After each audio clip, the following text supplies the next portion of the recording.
World of Warplanes versus WarThunder. So I played both games. I played World of Warplanes and I played WarThunder. I'm going to talk about the two different games.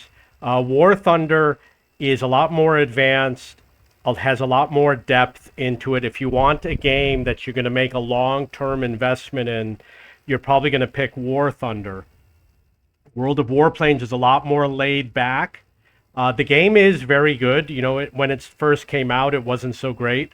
When they did the next revision, which was many years ago, they made a lot of good improvements to the game. Okay, so World of Warplanes has a lot less depth, meaning you've got a certain amount of airplanes, you don't have tanks, you don't have the naval option, etc.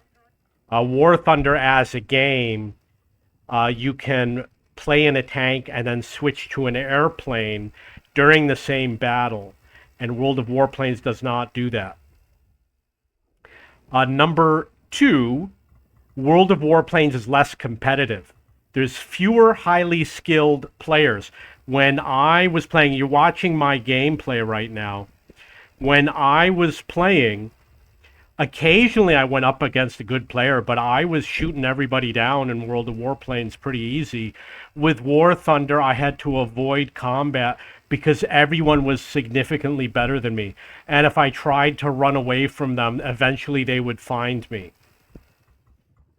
World of Warplanes has smaller maps as far as I know. When I watch War Thunder, you see these big maps, and it's very boring when the aircraft are looking around trying to find each other.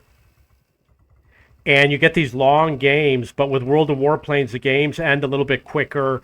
The maps are smaller. It's easy to find the enemy. When you want to find the enemy, you just go to the middle of the map, and on your radar, you're going to eventually find him.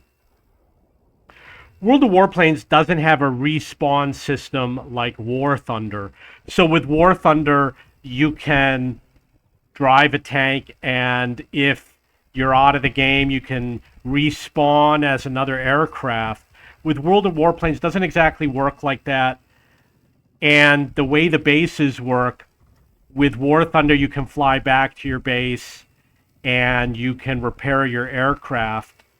With World of Warplanes, I think you can do it. There's a way to redo your ammo, but I really don't remember because I haven't played in a while. In fact, what you're seeing on screen was probably the last time I played. World of Warplanes doesn't have ground units such as tanks. It has anti-aircraft batteries, and it has targets such as buildings. But it doesn't have moving vehicles, and they are in a separate game which is called World of Tanks, and World of Warships has the ships, but if you play a tank, you don't go against the aircraft, and same with the boat, etc. In some games of World of Tanks, you'll see the aircraft, but you can't shoot at them, and you can call in a bombing run, but you don't control the aircraft. And in World of Warships, they have aircraft that come from aircraft carriers. I did suggest doing it from a land base, but they didn't add the feature in the game. But in general, World of Warplanes, World of Tanks, World of Warships, 3 separate games. They used to have a common currency, but they switched it because World of Warships was more popular than World of Warplanes. So with World of Warplanes and World of Tanks, you might have a common currency.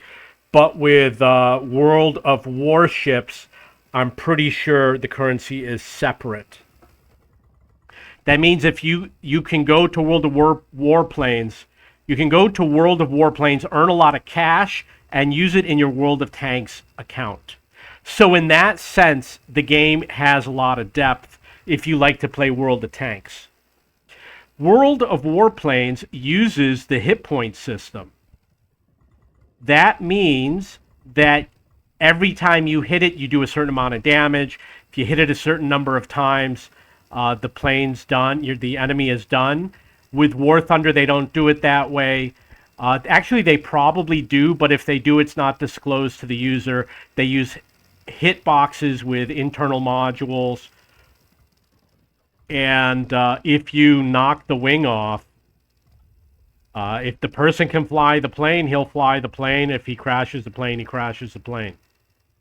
So it's a little bit of a different system. You could argue that some games like World of Tanks, you can injure the crew and you can knock out the entire crew and win the game. In War Thunder, you can kind of do the same thing. World of Tanks, World of Warplanes, they have the hit point system. I prefer the hit point system because ultimately it is a video game.